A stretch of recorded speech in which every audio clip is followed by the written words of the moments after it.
এই সিজনটা না মোহনবাগানের জন্য মানে একটা ইতিহাস লেখার সিজন চলছে। সুপার কাপেরও সেমিফাইনাল পৌঁছে গেছে মোহনবাগান। কেরালাকে 2-1 গোলে হারিয়ে কিন্তু সেমিফাইনালে পৌঁছেছে তারা, এবং প্রমাণ করে দিয়েছে মোহনবাগান যে কেরালার দলকে হারানোর জন্য মোহনবাগানের বি টিম, মোহনবাগানের জুনিয়র দলই যথেষ্ট। আজকের ম্যাচটা যা উপভোগ করেছি ভাই, 100-100। টিম গেম কি জিনিস! অপোনেন্ট দলে থাক না 5টা বিদেশি, অপোনেন্ট দল থাক না নিজের ফুল পোটেনশিয়াল নিয়ে খেলছে, একটা টিম গেম সবাই নিজে 100% দিলে অপোনেন্ট যতই শক্তিশালী হোক, যতই মজবুত হোক, তাদেরকে হারানো যায় এবং তাদেরকে মুখ থুবড়ে ফেলা যায়। সেটা কিন্তু মোহনবাগান প্রমাণ করেছে। ইস্টবেঙ্গল সিনিয়র দল নিয়ে পারিনি যেই দলকে, সেই দলকে মোহনবাগান জুনিয়র প্লাস সিনিয়র, কিছু কয়েকটা সিনিয়র প্লেয়ার ছিল, কাবু করে রেখেছিল, কাবু বোতলে বন্দি করে রেখেছিল। নোয়া আজকে সৌরভ ভানওয়ালের নিজের পকেট ঝাড়লে নোয়া পড়বে, নোয়াকে হাত পা বেঁধে অ্যারেস্ট করে রেখেছিল সৌরভ। ভাই কি বিভৎস ভালো পারফরমেন্স দেখিয়েছে মোহনবাগান। এর থেকে একটা কথা পরিষ্কার হয়ে যাচ্ছে যে মোহনবাগান শুধু সিনিয়র দল ভালো নয়, মোহনবাগানের জুনিয়র দলও কিন্তু ভালো। কারণ কেরালা কিন্তু যথেষ্ট ভালো দল, এতে এক ফোঁটাও সন্দেহ নেই। সেই বিভৎস ভালো 5টা বিদেশি খেলিয়েছে, তা সত্ত্বেও মোহনবাগানের জুনিয়র দল যা পারফরমেন্স করেছে ভাই, আউটস্ট্যান্ডিং। মানে মাঠে আজকে ছবি, আজকের ম্যাচটা আপনি আজকে সারাদিনে 10 বার দেখলেও না আপনার মন ভরবে না, কারণ মোহনবাগানের জুনিয়র এত ভালো খেলেছে। এবং প্রশংসা করবো আমি সালাউদ্দিনের, ভাই কি খেলেছে প্লেয়ারটা, মাই গুডনেস। আর প্রথম যেই অ্যাসিস্টটা করেছিলেন, মানে যেটা সাল আব্দুল সামাদ গোল করেছে, আমি বলবো যে এই সিজনে ইন্ডিয়ান সুপার লিগেও ওরকম টিম গেমের গোল আমি দেখিনি। সুন্দর, মানে একটা ইংলিশ প্রিমিয়ার লিগের খেলা দেখছি, লা লিগা খেলা দেখছি মনে হচ্ছিল।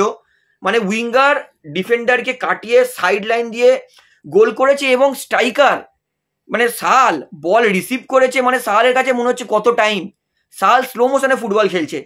মানে সাহাল বলটা রিসিভ করলো, ধরলো, চিপ করে গোল করলো, মানে এরকম স্পিড। অ্যাকচুয়ালি এত সুন্দর গোলটা করেছে না, সাহালের খেলা দেখে মনে হচ্ছিল না যে আজকে সাহাল ওটা 0.5x খেলেছে, এত দুর্দান্ত গোলটা করেছে। আর আরেকটা আমি প্রশংসা করব, মাই গড, সাহাল আব্দুল সামাদ, নেইমারের ভূত ঢুকে গেছিল আজকে তার গায়ে। সাহালের গায়ে আজকে নেইমারের আত্মা চলে এসেছে। মানে ম্যাচে অজস্র ড্রিবলিং, বল মানে কি বলবো, নাচ ছিল, বল নিয়ে ভারতনাট্যম করছিল আজকে সাহাল আব্দুল সামাদ। আর এতটা রেগে গেছে, কেরালার ডিফেন্ডাররা রেগে মেগে মেরে দিচ্ছে। আশিক কুরুনিয়া হেসে হেসে রেফারিকে বলছে দেখুন, ফ্রাস্ট্রেট হয়ে লাথি মেরে দিচ্ছে।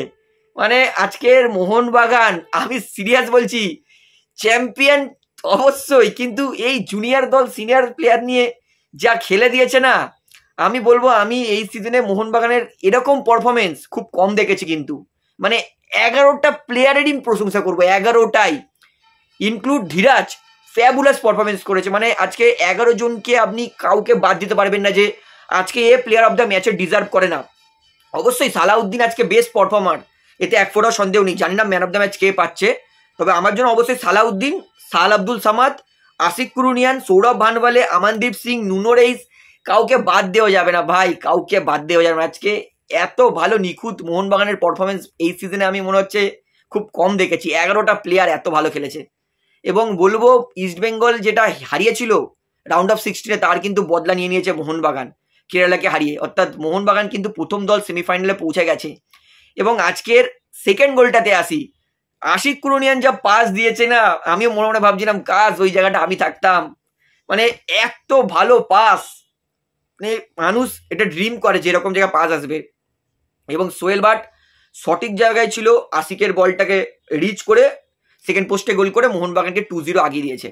এবং একটা জিনিস আমার এই ম্যাচে কনসার্ন হবে, সেটা হচ্ছে পরের ম্যাচে কিন্তু মোহনবাগান খুবই তাড়াতাড়ি কিন্তু ডিফেন্সে ঢুকে গেছিল। সেকেন্ড গোলটা করা মাত্রই 56 মিনিট থেকে মোহনবাগান, আর 60 দিয়ে বলছি, 60 মিনিট থেকে মোহনবাগান ডিফেন্সে ঢুকে গেছিল। আরেকটু যদি মোহনবাগান কেরালার ডিফেন্সে প্রেশার করতো, আমি মনে করি মোহনবাগান কুড হ্যাভ বিন 3-0 4-0 হলেও হতে পারতো। কারণ মোহনবাগান আজকে সত্যি বলছি আউটস্ট্যান্ডিং খেলেছে। আর বাস্তব রয়েরও প্রশংসা করব, সঠিক সাবস্টিটিউশনটা করেছে।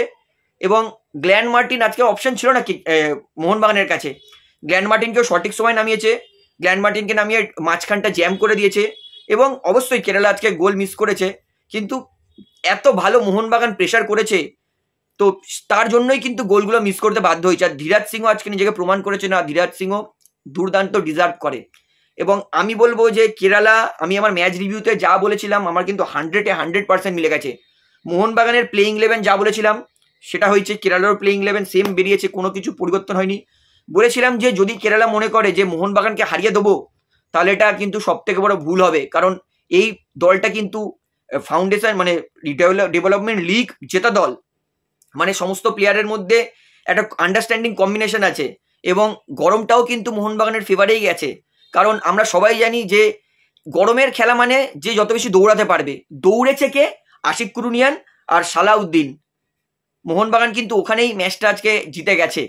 তো আমি বলবো যে আজকের অবশ্যই মোহনবাগানের এত দুর্দান্ত টিম গেম দেখে আমার সত্যি প্রভাবিত, এবং যদি হেসুস এমিনেস গোলগুলো মিস না করতো তাহলে কিন্তু ম্যাচটা অন্য রেজাল্ট বা ড্র হলেও হতে পারতো, মানে পেনাল্টি শুট আউট হলে যেতে পারতো। কিন্তু মোহনবাগান এক্সেপশনাল খেলেছে, আমি কাউকে আজকে খারাপ বলতে পারবো না, এমন একটা ম্যাচ।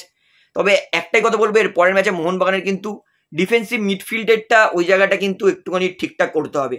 কারণ ডিফেন্সিভ আমরা একটা জিনিস দেখেছি, ডিফেন্সিভ মিডফিল্ডের জায়গা থেকে যখন কেউ এরিয়াল লব পাস দিয়েছে তখন কিন্তু মোহনবাগানের ডিফেন্স তিতার বিতার হয়ে গেছে। এবং নুনো রাইস, তার প্রশংসা করবো, প্রথম ম্যাচে নুনো রাইস আউটস্ট্যান্ডিং খেলেছে, কিছু কিছু জায়গায় যা ব্লক করেছে নুনো তা অবিশ্বাস্যকর। তো আমি বলবো অবশ্যই নুনো আজকে দুর্দান্ত পারফরমেন্স করেছে এবং আমি মোহনবাগানের পারফরমেন্স নিয়ে দারুণ খুশি। আপনার ম্যাচটা কেমন লাগে সেটা আমাকে অবশ্যই কমেন্টে জানাবেন।